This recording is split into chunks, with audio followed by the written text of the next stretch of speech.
अस्सलामु अलैकुम व रहमतुल्लाहि व बरकातुहू।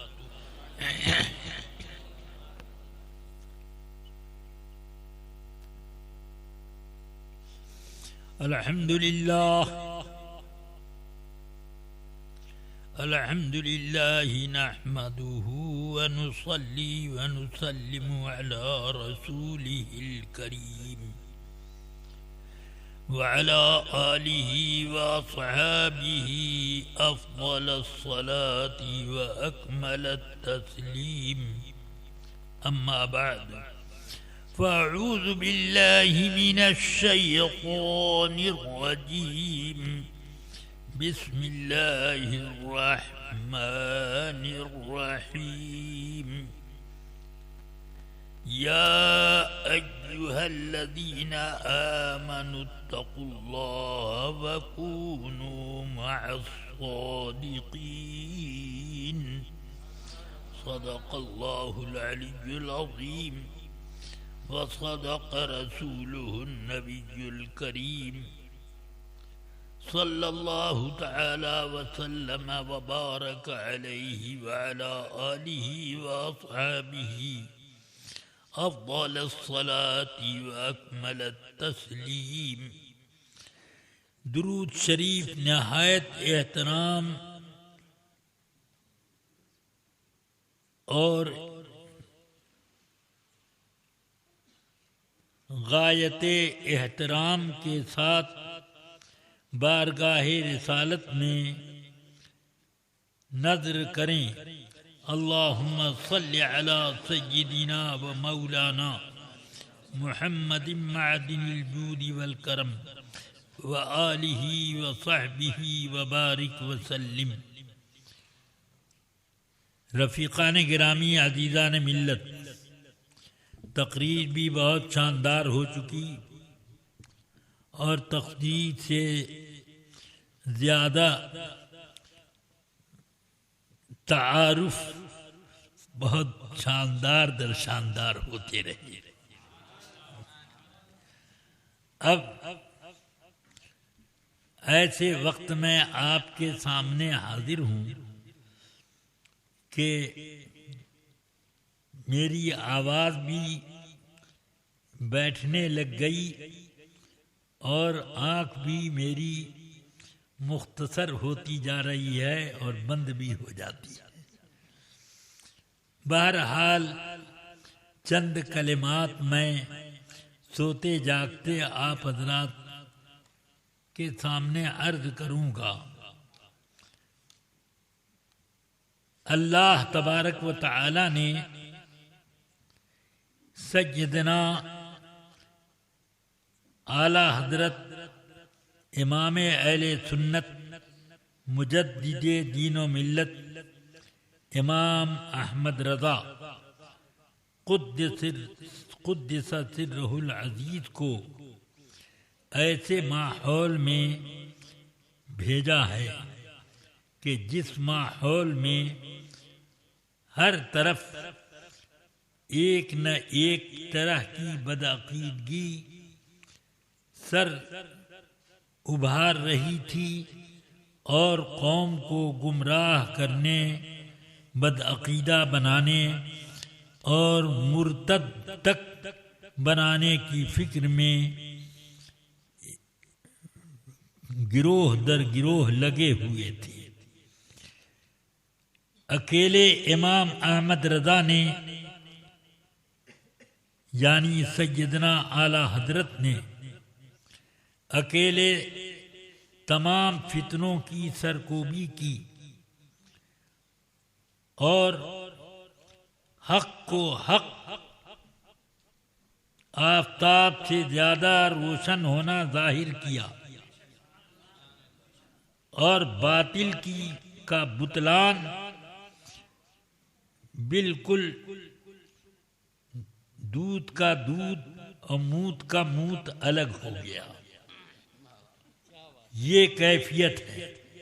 मैं दूध का दूध पानी का पानी कहता ही नहीं, क्योंकि पानी भी तो एक पाक तज्जिब और ग़िज़ा को नफा बख्श बनाने का जरिया है, मगर ये बदअकीदगियां, गुमराहियां ये मूत नहीं हैं तो पानी कैसे हो जाएंगे? हैं? तो इसलिए मैंने कहा कि दूध का दूध और मूत का मूत अलग हो गया। अब फिर अभी 100 साल पूरे नहीं हुए आला हजरत को दुनिया से तशरीफ ले गए हुए, 95 साल चंद महीने गुजरे हैं, मगर इतने में कैसा इनकलाब बर्पा हुआ कि बदअकीदा तो अपनी जगह खड़े होने लगे और कुछ खुश अकीदा लोग ऐसे बदअकीदा हो गए कि सबको ठीक ठाक बनाने लगे। यानी सारी बदअकीदगियां उनके नजदीक ठीक नहीं हो गई। ये बड़ा ही फितना है।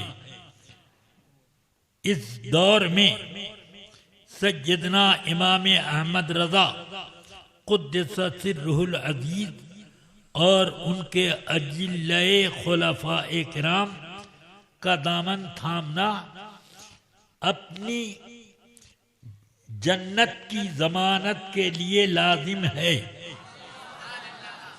और जिसको जहन्नम ही बहुत पसंद है तो हमारी तरफ से आजादी है कि वो जो चाहे करे। मगर हकीकत ये है कि अगर इस जमाने में कोई हक पर है और हक्कानियत कोई चीज है तो वो मसलके आला हजरत।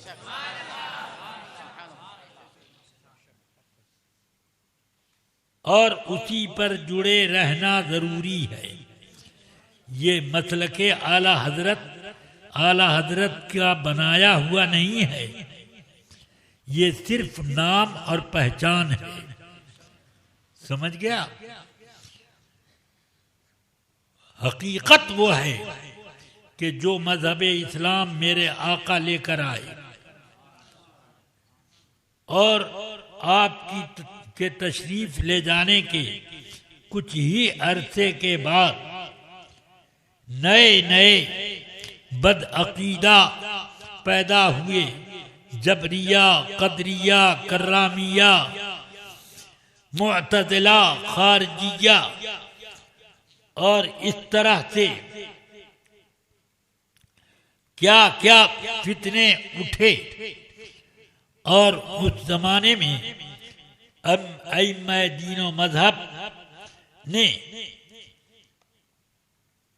इस्लाम की हक्कानियत वाज़ेह करने के लिए अहले सुन्नत व जमाअत का नाम दिया इसी मजहब इस्लाम का। वरना राफिजी भी अपने को मुसलमान कहते हैं, मुअतज़िली भी अपने को मुसलमान कहते रहे, मुर्जिया भी अपने को मुसलमान कहते रहे, कदरिया और जबरिया भी अपने को मुसलमान कहते रहे। हद तो ये है कि मुसलमा कज़्ज़ाब भी अपने आप को मुसलमान कहता था। और बुखारी शरीफ में ये लफ्ज है कि जब हजरत वहशी ने नेजा मारा उसके सीने में और गिरा तो मुसलमा कज़्ज़ाब की जो बांदी छत पर से ये मंजर देख रही थी तो उसने पुकार के कहा, अमीर अल मुमिनीन क़द क़तलहुल अब्दुल अस्वद। अमीरुल मुमिनीन को काले गुलाम ने कत्ल कर डाला। ये अमीरुल मोमिनीन किसको कहा? उसने मुसलमा कज़्ज़ाब को कहा, उसकी बांदी ने कहा। तो इसका मतलब यह है कि वो अपने आप को सारे मुसलमानों का अमीर मानता था। वो भी कहता था मुसैलमा कज़्ज़ाब, असवद अंसी झूठी नबूवत का दावा करता था, उसकी बीवी वो भी दावा करती थी नबूवत का, और ये सब अपने आप को मुसलमान इस्लाम से जुड़ा हुआ बताता था। समझ गया? तो जब झूठे लोग अपने ऊपर इस्लाम की चादर ओढ़ने लगे तो उस वक्त ये बताना मकसूद होता है, जरूरी होता है कि हर चादर मुसलमान की चादर नहीं है, बल्कि मुसलमान की चादर ये है, हम अहले सुन्नतो जमाअत के शामियाने में, वही सच्चा इस्लाम है। समझ गया? इसलिए कोई राफ़ज़ी अपने को सुन्नी नहीं कहता, समझ गए? और कोई वहाबी अहले सुन्नत वल जमाअत भी अगर कहे तो वो झूठा और लोगों को फरेब और धोखा देने के लिए बोलता है। सुन्नी बोलता है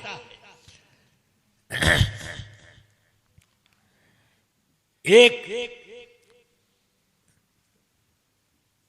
मेरे घर के 3-4 घर के बाद एक हाजी रहता था। पहले बचपन में वो सुन्नी था, बाद में वो हो गया देवबंदी। तो एक रोज मेरे पास आया, कहने लगा, अल्लामा साहब, मैंने कहा क्या है? कहें कि मैं आपको बताना चाहता हूं कि मैं सुन्नी हूं। मैंने कहा क्या मतलब? क्या नहीं सुन्नी हूं? मैंने कहा मतलब बताओ इसका क्या है? क्या मतलब सुन्नी हूं? मैंने कहा नहीं, इसका मतलब यह है कि तू शिया और राफ़ज़ी नहीं है। सुन्नी का मतलब तू ले रहा है कि मैं राफ़ज़ी नहीं हूं, तो मैं भी मानता हूं कि तू शिया नहीं है, राफ़ज़ी नहीं है। तो कहने का ये सब नहीं, मैं बिल्कुल सुन्नी मुसलमान हूं। मैंने कहा अच्छा, ये बता कि तू बरेलवी है, ये बता। कहने ना मैं बरेलवी हूं ना मैं देवबंदी हूं। मैंने कहा तू देवबंदी नहीं है तो इससे मुझे कोई मतलब नहीं, लेकिन तू बरेलवी नहीं है, बस यही मेरे लिए काफी है कि तू मेरे दरवाजे पे नहीं आ सकता। ये मेरे लिए काफी है, इसलिए तू चले जाओ यहां से। इस जमाने में सुन्नी के लफ्ज से धोखा देने का रिवाज बन गया है, इसलिए तुझे ये कहना पड़ेगा कि मसलके आला व हजरत वाला है कि नहीं। समझ में आई कि नहीं बात? सच्चा सुन्नी वो है जिस तरह हमारे 1000 साल या 500 साल पहले और 200-400 साल पहले ये था कि सुन्नी कह देने से आदमी की हक़ानियत समझ में आ जाती। सच्चा मुसलमान, सुन्नी का मतलब सच्चा हकीकी मुसलमान। अब इस जमाने में जब इस लफ्ज से धोखा दिया जाने लगा, सुन्नी के लफ्ज से, तो अब हमें जरूरी हो गया कि आला हजरत वाला है कि नहीं। हाँ, मुरीद किसी का भी हो, वो अशरफी हो कि रज़वी हो, वो नईमी हो कि हशमती हो, वो कुछ भी हो, मगर हम ये देखेंगे कि आला हजरत को मानता है कि नहीं, उनसे मोहब्बत रखता है कि नहीं। ये याद रखो, जिसके दिल में आला हजरत से जरा भी नफरत पैदा हुई, देर नहीं है कि वो गुमराह हो जाए और गुमराह होने के बाद मुर्तद हो जाए। देर नहीं लगती। इसलिए हम लोग आला हजरत का दामन मजबूती से थामते हैं। इसी चीज को कुरान हकीम में अल्लाह ने फरमाया, या अय्युहल्लज़ीना आमनुत्तकुल्लाह वकूनू मअस्सादिकीन। ये तीन बातें इसमें कही गई। या अय्युहल्लज़ीना आमनू, इसमें कहा गया ए ईमान वालों, यानी खिताब सिर्फ ईमान वालों से है, न मुर्तद से है, न मुल्हिद से है, न मुशरिक से है, सिर्फ ईमान वालों से। और बात की दो बातें ये हैं। पहली बात उन दो में ये है, इत्तकुल्लाह, परहेजगार बनो, अल्लाह से डरते रहो, परहेजगार बनो। नजात के लिए ये दो बातें काफी हैं कि नहीं? आदमी के पास ईमान हो, परहेजगारी हो, दो चीज हैं तो नजात के लिए काफी है। फिर क्या जरूरत पड़ी कि कूनू मअस सादिकीन फरमाया? समझ में आई बात? क्यों कहा गया कूनू मअस सादिकीन?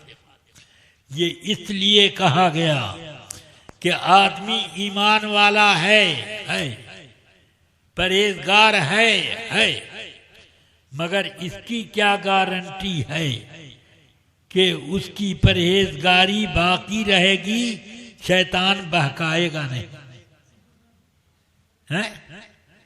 और इसकी क्या जमानत है कि वो ईमान वाला है तो उसकी जुबान से कभी ईमान के खिलाफ कोई लफ्ज नहीं निकलेगा? इसकी गारंटी है कोई? ये जितने वहबड़े हैं ये सब कलमा पढ़ते हैं कि नहीं? और पहले पढ़ते थे कि नहीं? है? इस्लाम में आए और आने के बाद कहां चले गए? कादियानी वो कलमा पढ़ते हैं कि नहीं?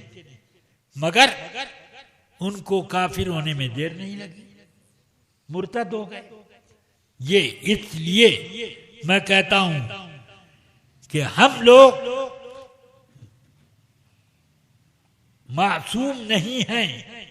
मासूम सिर्फ अंबियाए किराम और फरिश्ते कि उनसे न ईमान हट सकता और न तकवा और परहेजगारी उनसे अलग हो सकती। नबी के ऊपर कैसी भी कैफियत आ जाए, मगर उनके ईमान में जो पुख्तगी थी, इतनी राई के क्या खसखास के दाने के बराबर, बल्कि जर्रे के बराबर भी उसमें कमी नहीं होती। फिर फरिश्तों को भी अल्लाह ने मासूम बनाया, न उनका ईमान जर्रा बराबर ढुलमुल हो सकता है और न उनकी परहेजगारी में कुछ गड़बड़ी आ सकती है। ये और बाकी जितने लोग हैं, चाहे इंसान हो या जिन्नात, सबका ईमान शैतान चाहे तो लूट सकता है और अल्लाह चाहे तो बचा सकता है। समझ में आई बात? मेरा रब बेनियाज है, किसी के मुसलमान होने से उसका क्या फायदा? वो बेनियाज है। तुम्हारा फायदा है मुसलमान रहने में। इसलिए अल्लाह चाहता है कि तुम मुसलमान रहो, मगर शैतान चाहता है कि काफिर बनाओ, तो बना देता है। इसलिए अल्लाह ताला ने फरमाया कि परहेजगार बनो, ईमान वालो, ईमान भी बचाओ। या अय्युहल्लज़ीना आमनू आमिनू बिल्लाहि व रसूली, ए ईमान वालो, अल्लाह रसूल पर ईमान मजबूत करके रखो, परहेजगार बनो। अब इसकी कोई गारंटी नहीं है कि तुम्हारा ईमान बचा रहेगा और परहेजगारी बची रहेगी। इसलिए अल्लाह फरमाता है वकूनू मअस-सादिकीन, हमारे सच्चे बंदों सिद्दीकीन का दामन मजबूती से पकड़ लो। वो शैतान को ऐसा लपड़ मारेंगे कि फिर तुम्हारे करीब वो आएगा नहीं। हाँ, वो तुम्हारी हिफाजत करेगा। इसलिए ये कूनू मअस-सादिकीन जो फरमाया, इसीलिए फरमाया कि तुम सिर्फ ईमान और तकवा पर डिपेंड करके मत रह जाना। शैतान न मालूम कब रास्ता काट दे और कब वो डांडी मार दे, कब लकड़ी लगा दे, कोई इसका हिसाब नहीं। इसलिए जरूरी है कि तुम सच्चों का दामन थाम के रहो, गौस का दामन पकड़ो, ख्वाजा का दामन पकड़ो। और इस दौर में गौस का दामन और ख्वाजा का दामन आला हजरत ही के दामन में मिला हुआ, इसलिए उनका पकड़ लिया दामन, तो गौसे पाक का भी दामन तुम्हारे हाथ में, गरीब नवाज का भी दामन तुम्हारे हाथ में। हाँ,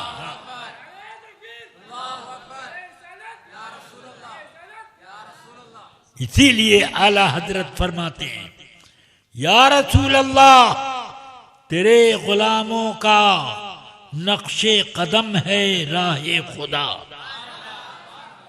तेरे गुलामों का नक्शे कदम है राहे खुदा। गुलाम तो हो, गुलाम तो हो, रसूल पाक का गुलाम जो होगा जान कुर्बान कर देगा, मगर रसूल पाक पर एक हर्फ नहीं आने देगा। हाँ, वो गुलाम हो। तेरे गुलामों का नक्शे कदम है राहे खुदा, वो क्या बहक सकी जो ये सुराग लेके चली।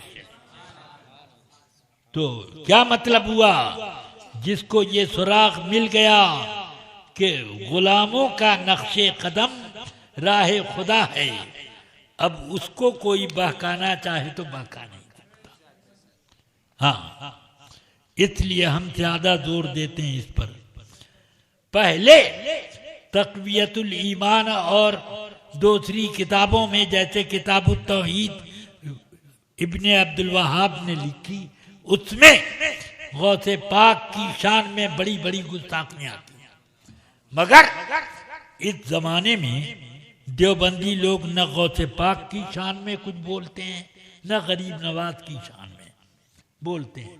पहले इनकी किताबों में मिलता है कि जो कोई गरीब नवाज, जो कोई ख्वाजा मुइनुद्दीन की कब्र पर अजमेर जाए, 100 मर्तबा उसने अपनी मां के साथ जिना किया। ये उनकी पुरानी किताब में लिखा।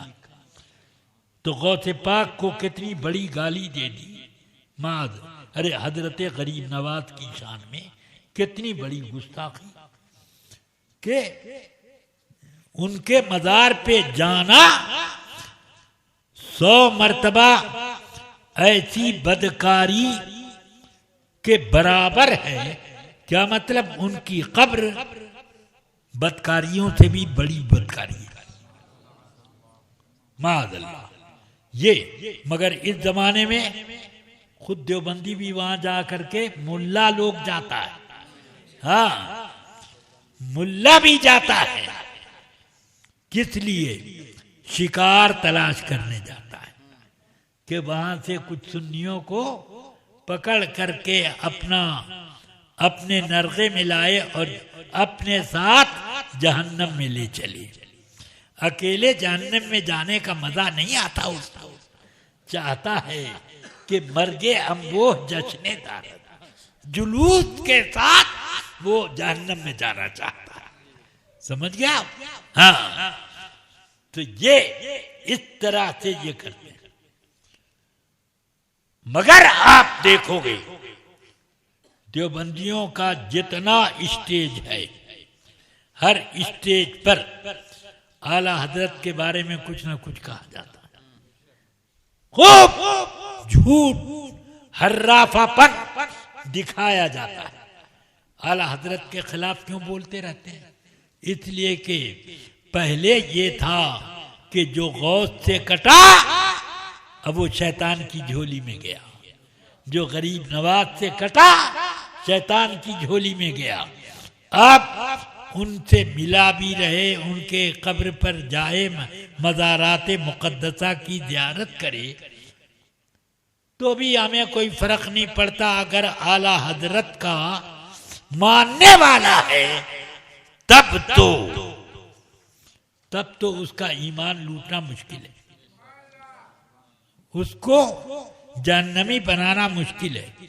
इसलिए आप बच के रहो और आला हजरत का दामन मजबूती से थाम रखो। समझ गया? ये अच्छी तरह से याद रखना। कुरान मजीद की एक आयत तो मैंने बताई, कूनू मअस-सादिकीन में अल्लाह ने तंबीह की हम सारे मुसलमानों को। दूसरी आयत जो नमाज की हर रकात में पढ़ते हो सूरह फातिहा की ये आयत, इहदिनस सिरातल मुस्तकीम सिरातल लज़ीना अनअमता अलैहिम, ये अल्लाह हमें सीधी राह पर कायम रख। कौन सी सीधी राह? जिन पर तेरा एहसान है उनकी राह। उनकी राह जो है वो सीधी है, जिन पर तेरा एहसान है। तो इन एहसान है जिन पर अल्लाह का, ये बुजुर्गान दीन है, इनका दामन मजबूती से थामो। और जो पीर, देवबंदी भी खुश, सुन्नी भी खुश, सब खुश, वो पीर नहीं है, शैतान का दलाल है। समझ गया आप? हर पीर को पहले जांच लो कि वो सबको खुश रखता है, तो याद कर लो वो तुम्हें जहन्नम का ईंधन बनाने की तैयारी कर चुका है। इसलिए अगर बैअत हो तो तोड़ करके भागो वहां से। समझ में आ गई कि नहीं बात? हाँ, अब आला हजरत रज़ी अल्लाह ताला अन्हु के मसलक की बहुत सारी किताबें खुद आला हजरत ने तसनीफ की। सबका निचोड़ हजरत सदरुल शरीआ ने बहारे शरीयत हिस्से अव्वल तैयार। बहारे शरीयत का पहला हिस्सा,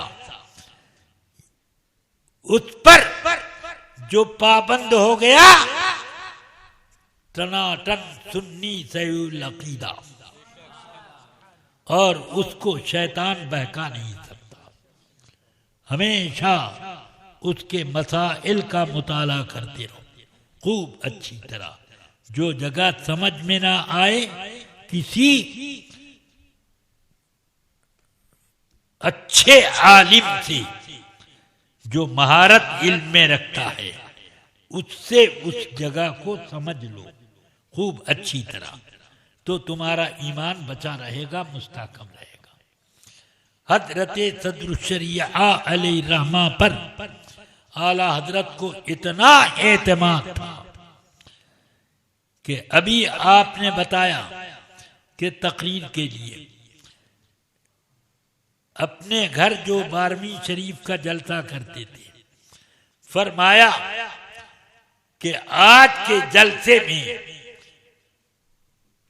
आप ही को तकरीर करनी थी और आपके अलावा है कौन, ये लफ्ज भी कहा था। समझ में आई बात? ये लफ्ज भी उसके साथ कहा था, इतना एतमाद। फरमाया मेरे पास लोग मुरीद होने आते हैं और मुझे फुर्सत नहीं मिलती, फतवा लिखते लिखते और किताबों की तसनीफ करते करते फुर्सत नहीं मिलती कि मैं उनको मुरीद करूं। एक आए एक जाए, एक आए एक जाए, ऐसे मुरीद करते करते तो वक्त निकल जाएगा। इसलिए मैं आपको अपना वकील खास बनाता हूं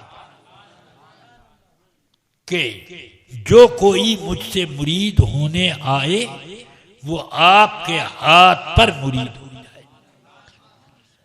और आला हजरत ने फिर लिखकर इसको अपने दफ्तर के सामने लगा दिया, मुरीद मुझसे जो मुरीद होने आए, मौलवी अमजद अली को मैंने अपना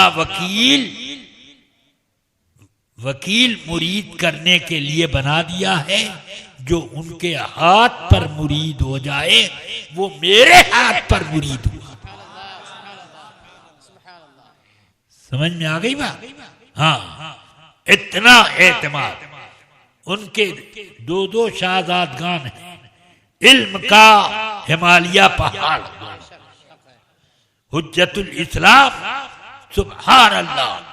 इतने जय्यद आलिम के बड़े बड़े उलमा उनको हुज्जतुल इस्लाम ही मानते थे।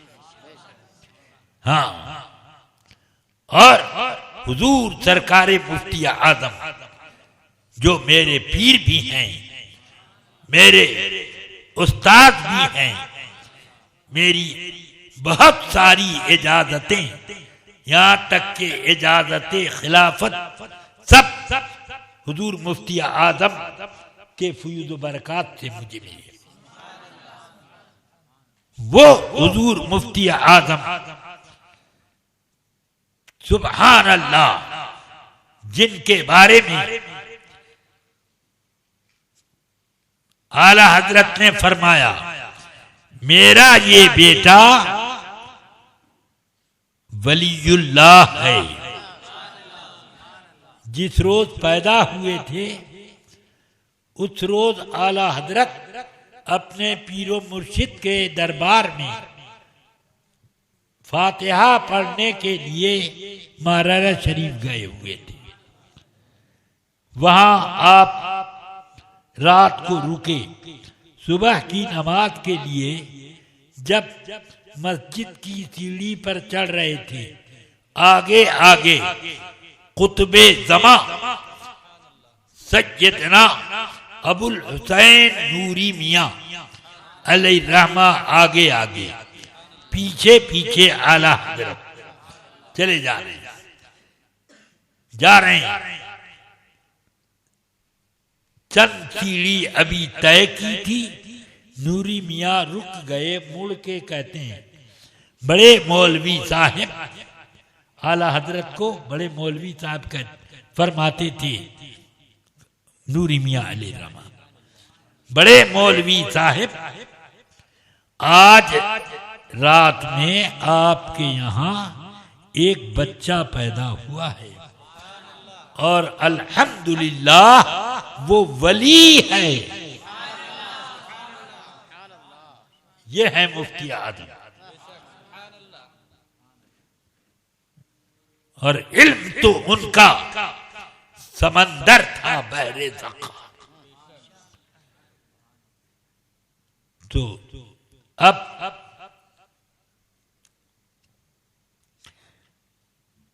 इन दोनों में से किसी को मुरीद करने का वकील बना सकते थे।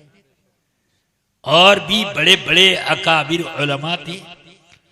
हजरत मौलाना अब्दुल लतीफ साहब अलैहिर्रहमा पटना के, वो के आला वो सदरुल शरिया ने उनकी बड़ी तारीफ लिखी और फरमाया कि उनका मेरे ऊपर ये एहसान है मौलाना अब्दुल लतीफ साहब का कि आला हजरत के खुलफा में वो थे और आला हजरत के बड़े चहीते, बहुत ज्यादा मोतक़िद थे। आला हजरत पटना आने वाले थे और मैं पटने में पढ़ाता भी था, पटने के मदरसे में, और मैं मतब भी करता था। बहुत जबरदस्त हकीम भी थे, इलाज मुआलजे के लिए।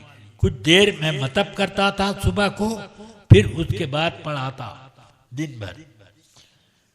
फरमाते हैं कि एक मर्तबा आला हजरत पटना आने वाले थे तो हजरत मौलाना अब्दुल लतीफ साहब अलैहिर्रहमा ने मुझसे फरमाया कि आला हजरत आ रहे हैं, बहुत अच्छा मौका है, आप उनके दामन से वाबिस्ता हो जाते। फरमाते हैं मैंने उनकी बात सुन ली और जब मैंने आला हजरत को गौर से देखा तो मैंने ये पाया कि वाकई ये हर एतबार से हर पीर से बुलंद कामत है। कहते हैं मैं मुरीद हो गया। फिर आला हजरत ने हजरत मुहद्दिस सूरती अलैहिर्रहमा जो पीलीभीत में रहते थे, हजरत मौलाना वसी अहमद साहिब असदुस्सुन्नह रहमतुल्लाह ताला अलैह, ये आला हजरत के से उम्र में बड़े हैं, मगर आला हजरत से उनको खिलाफत भी हासिल है। पढ़ाते थे तो दर्स के दरमियान आला हजरत का बड़े ही लुत्फ लेकर जिक्र करते। तो मौलाना सैयद मोहम्मद अहमद जो मौलाना सैयद मोहम्मद मुहद्दिस आजम कचौचा शरीफ के जो कहलाते, वो भी उस जमाने में मुहद्दिस सूरती अलैहिर्रहमा से पढ़ते थे। तो उन्होंने कहा हुजूर आप तो मुरीद हैं हजरते मौलाना फजलुर रहमान गंज मुरादाबादी अलैहिर्रहमा के, मगर उनका जिक्र आप नहीं करते। सबक के दरमियान आप आला हजरत और उनके इल्म का बहुत तज़किरा करते हैं, बड़ा मजा लेकर करते हैं, बहुत ही अदब से। फरमाया कि देखो पीर से मुझे बहुत फायदा पहुंचा कि सरकारे दो आलम सल्लल्लाहु अलैहि वसल्लम से मेरी निस्बत जोड़ दी पीर ने, मगर अभी बहुत सी कमियां थी। आला हजरत का मेरे ऊपर सबसे बड़ा एहसान ये है कि उन्होंने मुझे दौलत ईमान अता कर दी। मेरा ईमान ऐसा मुनव्वर मुस्तहकम बना दिया कि सुभान अल्लाह। कहते हैं कि इस वजह से मैं उनका जिक्र ज्यादा करता हूं। पीरी मुरीदी तो बाद ईमान के है, और ईमान सबकी जड़ है। उन्हें जाना उन्हें माना, न रखा गैर से काम। लिल्लाहिल हम्द, मैं दुनिया से मुसलमान गया। तो अब मुहद्दिस सूरती अली रहमा के पास आला हजरत ने खत लिखा, मुझे एक अपने मुआविन मददगार की जरूरत है। आप अपने शागिर्दों में जिसको सबसे ज्यादा साहिब फजलो कमाल समझते हो, दयानतदार मेहनती हो, ऐसा मुआविन मुझे आप अता फरमा दें। तो मुहद्दिस सूरती अली रहमा ने फौरन हजरत सदरुशरिया को खत लिख करके पटना भेजा। आप पटने में पढ़ाते थे कि फौरन मेरे पास वापस आओ, और अब तुम्हें पटने नहीं जाना है, आ जाओ। पटना से पहले सब अपना साजो सामान लेके घर आए। घर रखा, सीधे पीलीभीत शरीफ पहुंच गए। मुहद्दिस सूरती अली रहमा के दरबार में पहुंचे। मुहद्दिस सूरती अली रहमा ने फरमाया, अब मेरे साथ बरेली चलना है। उनको लेकर जो ट्रेन जा रही थी बरेली, उस पे सवार हुए और बरेली पहुंचे। आला हजरत के सामने पेश किया, ये नादिरे रोजगार मोती लाया हूं आपकी खिदमत के लिए। तो आला हजरत मुस्कुराए। फौरन एक फुल स्केप सफ़े पर एक अरबी इबारत लिखी आला हजरत ने बरजस्ता, और लिख करके दिया, सदरुशरिया अली रहमा को, कि इसका यहीं बैठे बैठे तर्जमा कीजिए। आपने कलम उठाया और दूसरे कागज पर उसका तर्जमा लिख दिया झटपट, थोड़ी देर में। और आला हजरत को पेश किया। आला हजरत कभी आपको देखते और कभी वो तर्जमा पढ़ते, कभी यूं उठाकर सर देखते, यूं देखते। हजरत सदरुशरिया ने ये ख्याल किया कि शायद मेरे तर्जमे में कोई खामी रह गई है, इसलिए मुझे देखते हैं। मगर आला हजरत देखते गए और ये चुपके से उठे और बाहर आए, अपना सामान लिया, घर चले आए कि आला हजरत को मैं पसंद नहीं पड़ा, इसीलिए मुझे बार बार देख रहे थे। तो आला हजरत ने मुहद्दिस सूरती अली रहमा को खत लिखकर भेजा कि आपका दुर्रे नायाब गुम हो गया, यानी आपका नादिरे रोजगार मोती गुम हो गया। तो आप समझ गए, फौरन खत लिखा कि आप बरेली छोड़ के चले आए अपने घर, फौरन मेरे पास आइए। फिर लेकर के गए आला हजरत के पास और नसीहत की कि यहीं पर रहो।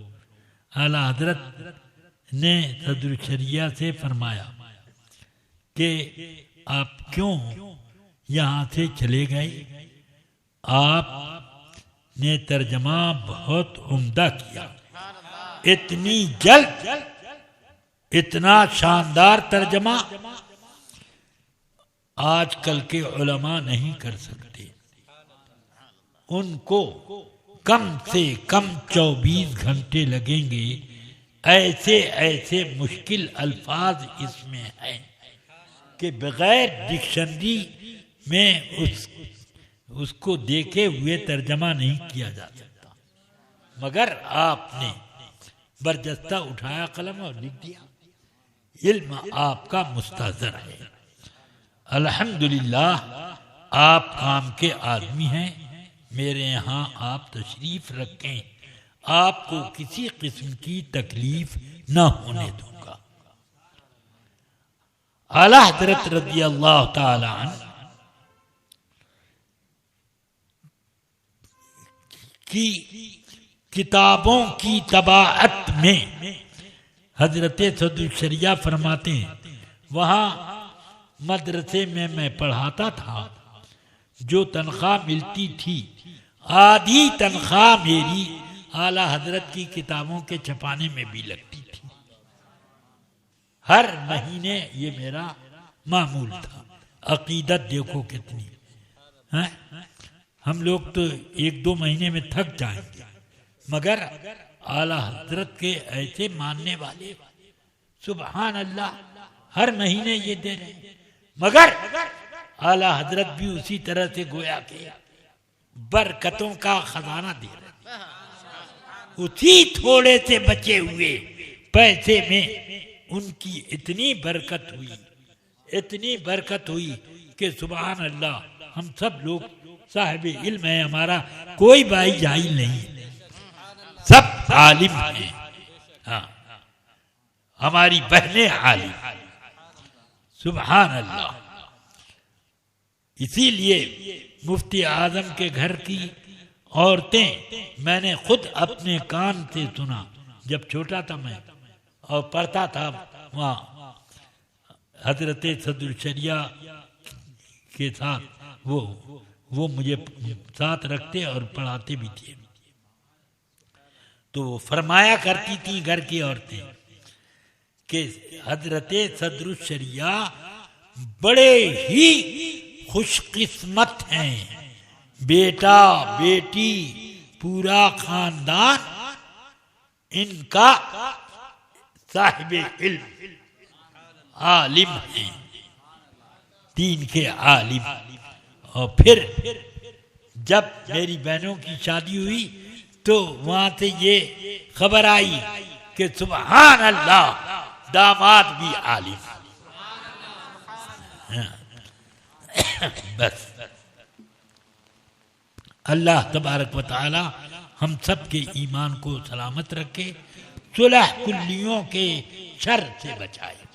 इस जमाने में सबसे बड़ा जहर सुलह कुल्ली है, उससे अल्लाह सबको बचाए। सलातो सलाम पढ़ लो। हाँ।